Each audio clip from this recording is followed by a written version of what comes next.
विरासत संस्कृति की लड़ाई में बाबा साहब डॉक्टर अंबेडकर जी की धम्म दीक्षा पर बाबा साहब डॉक्टर अंबेडकर जी दीक्षा लेते नागपुर की पावन धरती से। जिस धम्म को समझने के लिए उन्हें वर्षों लगे, उसमें एक लाइन कह रहा है कि लूटी संस्कृति हमारी दासहीन बनाया था। ये भारत के इतिहास के परिषद में मैं कह रहा हूं आपसे कि भारत के इतिहास में बौद्धों की संस्कृति को लूटा कैसे, कि लूटी संस्कृति हमारी दासहीन बनाया था, बेटी और बच्चों को घर के बाहर जलाया था, आंखों से टपके आंसू कोई फरियाद सुनना पाया था, शोषण हमारा कोई अल्लाह ईश्वर देवी देवता भगवान ना आया था, जगत में लिखकर उठा ज्ञान पाया था, तोड़ बनवा के जंजीरों को देश के शोषित पीड़ित समाज को आजाद कराया था। ये बाबा साहब डॉक्टर अंबेडकर जी ने नागपुर की धरती पर जब दीक्षा ली तब पता चला कि हमारी कोई संस्कृति है, हमारी कोई सभ्यता है, हमारे भी जीने का आधार है। मनुष्य की पहचान इस आधार पर नहीं की जा सकती कि वह मनुष्य कितना धनवान है। किसी समाज की पहचान इस आधार पर नहीं की जा सकती कि उस समाज में साधन संसाधन कितने हैं, बल्कि एक सभ्य समाज की पहचान इस आधार पर होती है कि उस समाज की शिक्षा क्या है, उसके संस्कार क्या है और उसके व्यक्तित्व जीवन का लोगों के प्रति उसकी जीवन शैली कैसे है। ये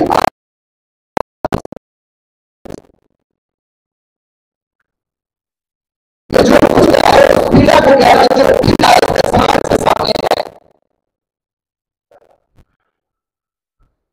हमारे गुरु संत नायक जी ने कहा कि पहले भी आंदोलन हो गए, लगातार 134 साल से आंदोलन जारी है और 134 साल में अगर आप इसके और इतिहास को देखोगे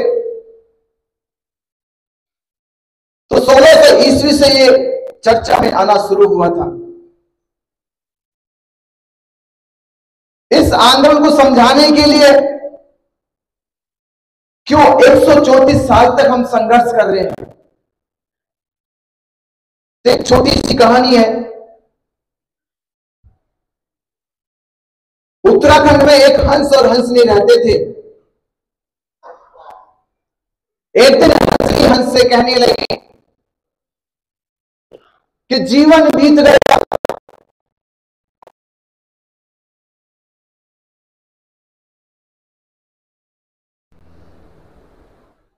मन में कहीं ना कहीं और घूमने की जिज्ञासा इच्छा पैदा होती है।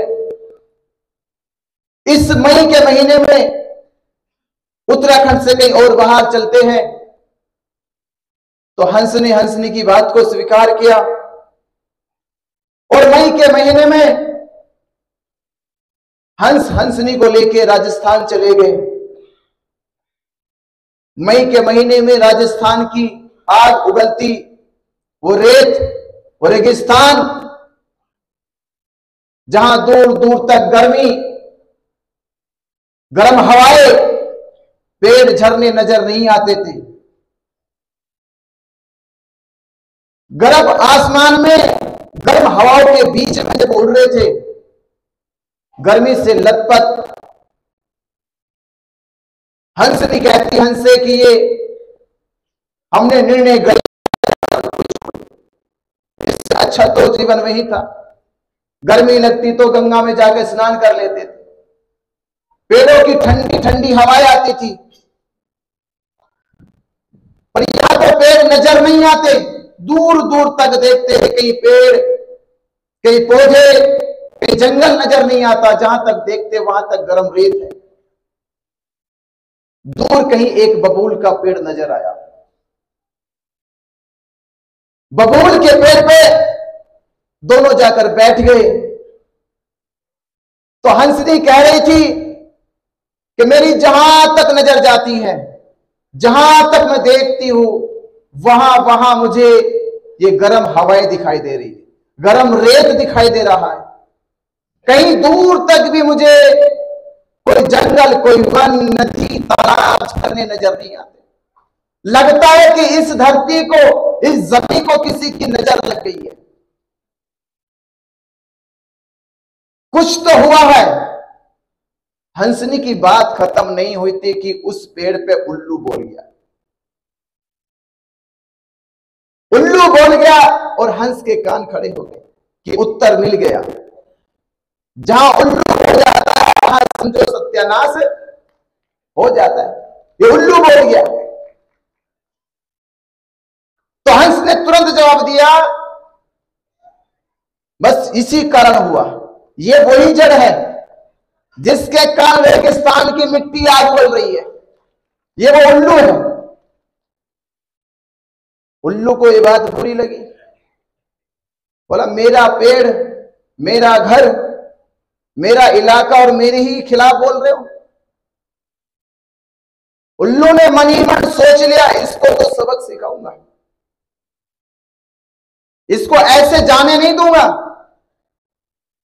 अगले दिन जब हंस और हंसनी चले तो उल्लू ने हंसनी का हाथ पकड़ लिया और हंस से कहा कि चलो।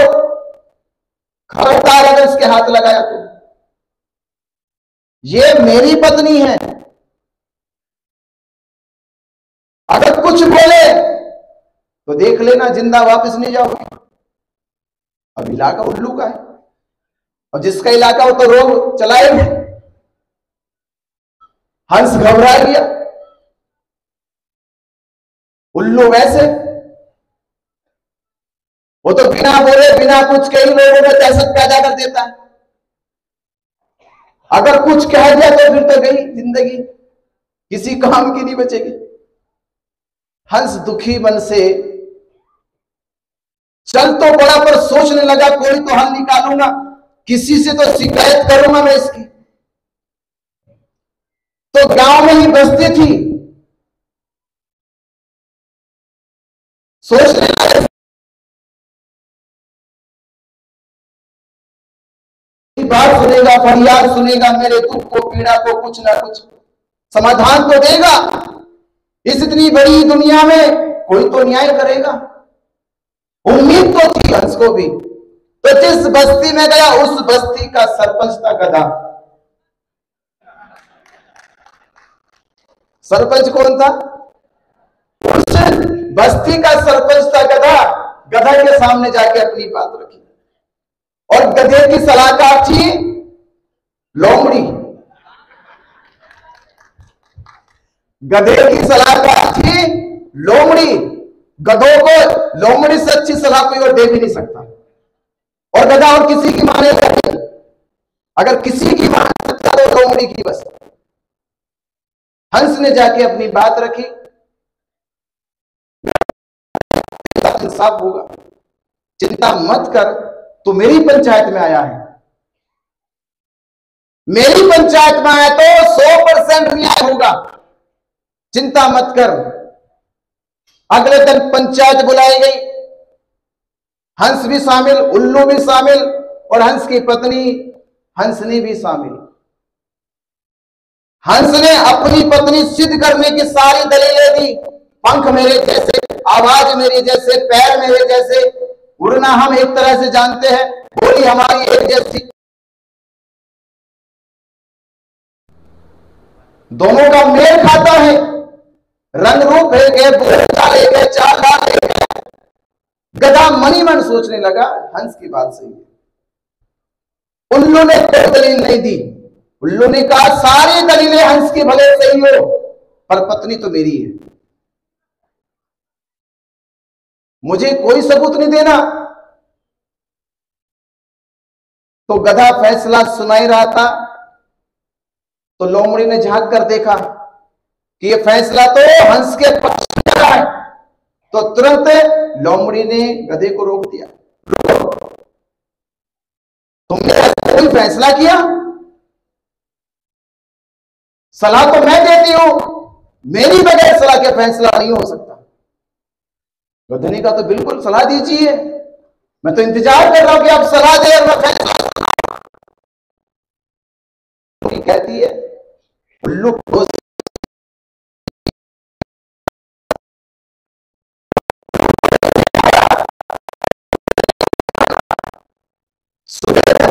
ब्रेकफास्ट में, दोपहर में जाओगे तो लंच में, शाम को जाओगे तो डिनर जरूर है।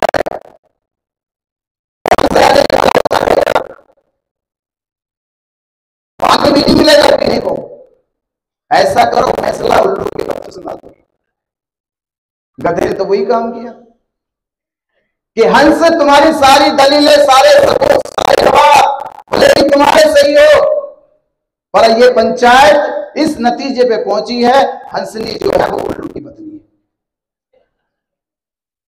सीधा रिश्ता उल्लू से है। अब हंस क्या करे, बेचारा दुखी परेशान, अब कहां जाए, सरपंच भी ऐसे निकले।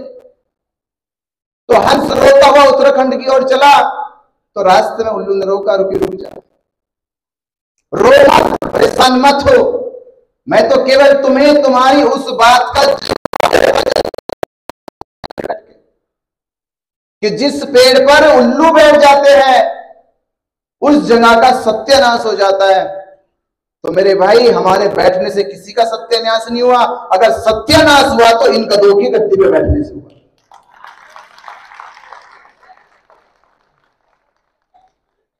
ये जो समाज के नेतृत्व की लड़ाई है, जब जब समाज बिना सूझबूझ के, बिना समझदारी के, बिना काबिलियत के जब नेतृत्व को चुनता है तो वैसे होते जैसे गधे। और वो समाज, वो देश, वो धरती वैसे सुनसान हो जाता है, रेगिस्तान की रेत हो जाता है, वो बंजर हो जाता है। वो इंतजार करता कि कब कोई आएगा, सिंचाई करेगा, सुनसान जमीन को फिर से हरा भरा करेगा।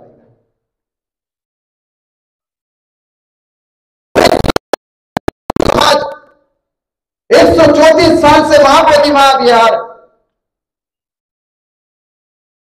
और ये समाज के भीतर अब तक खुशहाली क्यों नहीं आई, ये समाज तलाश कर रहा है।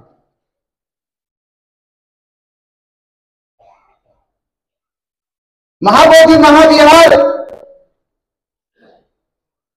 क्यों मुक्ति की लड़ाई लड़ रहे हैं हम लोग, इसे समझने के लिए बाबा साहब डॉक्टर अंबेडकर जी के एक सामाजिक परिवर्तन को समझना होगा कि बाबा साहब अंबेडकर जी कहते हैं कि मैं भारत को बौद्ध में देखना चाहता हूं।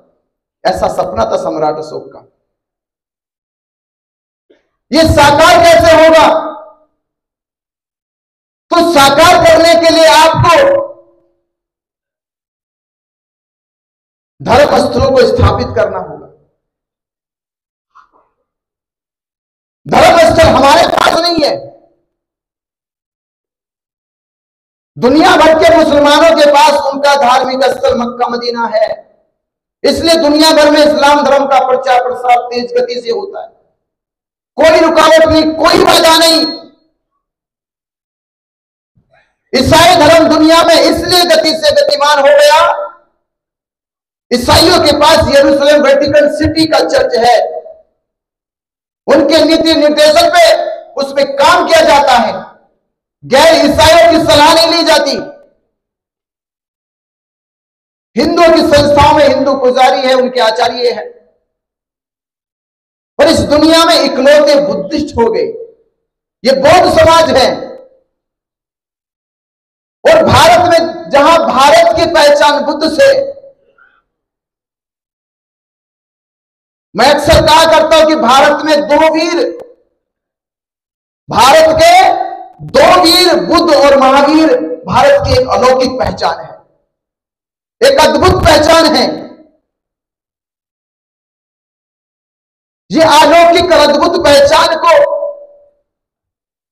बाबा साहब डॉक्टर अंबेडकर जी अपने सामाजिक परिवर्तन में कह रहे हैं कि मैं भारत को बौद्ध में देखना चाहता हूं।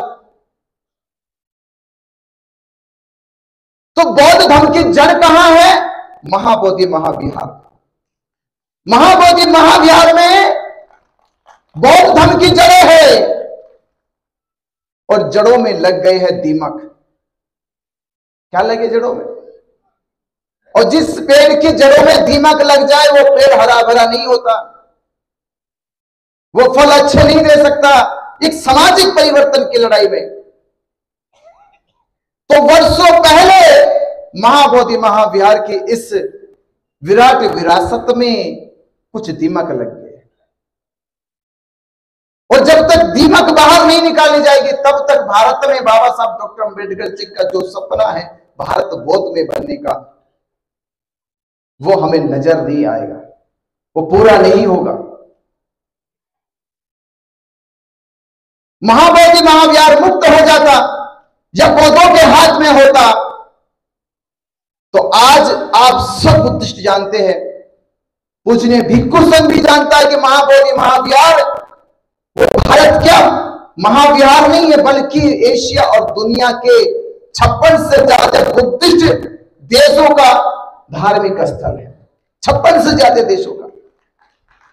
और आप सोचिए, जहां भारत में राम मंदिर, शिरडी साई मंदिर और तिरुपति बालाजी मंदिर की बात होती हो और वहां पर जब दान की बात आए तो दान अरबों खरबों में जाता हो और वो अरबों खरबों से हिंदू धर्म का प्रचार भारत और भारत के बाहर जाकर कर सकते हैं, तो आप सोचिए, थोड़ा दिमाग लगाइए कि भारत के हिंदू केवल अपने जब भारत के मंदिरों में दान देते हैं तो अरबों खरबों में जाता है, तो सोचिए महाबोधि महाविहार भारत के केवल बुद्धिस्टों का नहीं है, दुनिया भर के 56 देशों के बुद्धिस्टों का है। जब उसमें दान आता होगा तो उसकी संख्या कितनी बड़ी होती होगी, कितनी बड़ी संख्या होती होगी। उतनी बड़ी संख्या होने के बावजूद भी आज तक महाबोधि महाविहार यानी बीटीएमसी ने भिक्षुओं के लिए प्रशिक्षण केंद्र नहीं बनाए। सबसे बड़ी शिक्षा के केंद्र नहीं बनाए। जब शिक्षा के केंद्र नहीं होगी तो भिक्षु को ट्रेनिंग कहां से मिलेगी, भिक्षु को सिखाया कैसे जाएगा? शिक्षण संस्थान नहीं होंगे तो छोटे छोटे बच्चों को धर्म की शिक्षा कैसे सिखाई जाएगी? अगर महाबोधि महाविहार बुद्धिस्टों के हाथों में होता तो वहां पर शिक्षण केंद्र बनते, और शिक्षण केंद्र बनते तो भारत में विद्वान भिक्षु होते और विद्वान भिक्षु भारत को बौद्ध में बनाने की सपने को साकार कर दिए होते। ये सपना साकार क्यों नहीं हुआ? क्योंकि जहां जड़ थी उस जड़ को काट दिया। आज तक बौद्ध भिक्षुओं के लिए बीटीएमसी के द्वारा देश भर दुनिया से बौद्ध भिक्षु आते हैं, उनके लिए रहने की व्यवस्था तक नहीं की गई, रहने की व्यवस्था नहीं की गई, भोजन दान की व्यवस्था नहीं की गई, बौद्ध भिक्षुओं के लिए चिकित्सा बुद्धिस्टों का फिर दान जाता है।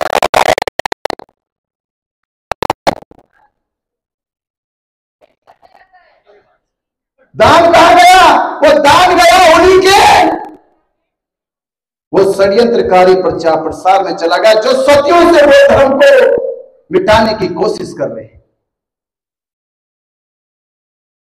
तो बाबा साहब अम्बेडकर जो सपना 1956 में देखते हैं, आज वो साकार हो जाता अगर महाबोधि महाविहार बुद्धिस्टों के पास होता, आज साकार हो जाता उस सपने। तो सपने को साकार करने के लिए बाबा साहब डॉक्टर अंबेडकर जी ने यह कहा था कि लूटी संस्कृति हमारी दासहीन बनाया है, कि संस्कृति लूटने के बाद, विरासत छिन जाने के बाद, विरासत को दबा देने के बाद ही किसी समाज को लंबे समय तक गुलाम बनाया जा सकता है। हमारे पास पहचान ही नहीं रही, ना हमारे व्यक्तित्व की पहचान है, ना हमारे संस्कारों की पहचान रही, ना हमारे समाज की पहचान रही। विलुप्त समाज में हम कोशिश कर रहे हैं। तो चंद दिनों की पर एक सभ्य समाज की जो खुशी होती है, जो जीवन का ढंग होता है, जो जीवन की शैलियां होती है, वो हम कभी प्राप्त नहीं कर सकते जब तक महाबोधि महाविहार मुक्त नहीं हो जाता। महाबोधि महाविहार को बनाने का सपना किसने देखा? सम्राट अशोक ने देखा। सम्राट अशोक ने महाबोधि महाविहार को बनाने का सपना देखा। वो इसलिए देखा कि सिद्धार्थ का जीवन बदला है। यहां से संसार भर में रहने वाले सन्यासी, साधु, साधक जब बोध गए कि और देखेंगे तो सिद्धार्थ के जीवन से बुद्ध बनने से प्रेरणा लेंगे, और कोई भी प्रेरणा समाज की प्रगति का कारण बन जाती है। जब हम किसी के जीवन के परिवर्तन से प्रेरणा लेते हैं तो वह परिवर्तन की प्रेरणा हमारे लिए प्रगति की धारा बन जाती है, प्रभाव बन जाती है। तो महाबोधि महाविहार बुद्धिस्टों के पास होता तो आज भारत और भारत के साथ दुनिया वहां से प्रेरणा लेती और बौद्ध धर्म की प्रगति होती संसार भर में। और जो सपना हम भारत का देखते हैं वो सपना एक दिन दुनिया को बौद्ध में बनाने का देखते हैं, क्योंकि आज से 200 वर्ष पहले भारत को एक राइटर ने लिखा कि भारत जो है एक ऐसी धरती जहां पे अध्यात्म और संन्यास का जन्म हुआ। दुनिया में जितने भी देश है वहां नहीं जानते थे कि संन्यास क्या होता है, ग्रह त्याग क्या होता है। ग्रह त्याग की, संन्यास की और एक साधक की जो जीवन शैली है वो संसार को भारत से मिली है। भारत को विश्व गुरु कहते हैं। भारत में सिद्धार्थ जब बुद्ध बने उनको लाइटोपिशिया कहते हैं। संकल्प लगाइए, मन तोड़ाइए, अगर बाबा साहब अम्बेडकर जी के शिक्षा के बाद अगर महाबोधि महाविहार बुद्धिस्टों के पास होता तो सच में लाइटोपिशिया नहीं वर्ल्ड बुद्धा हो जाते।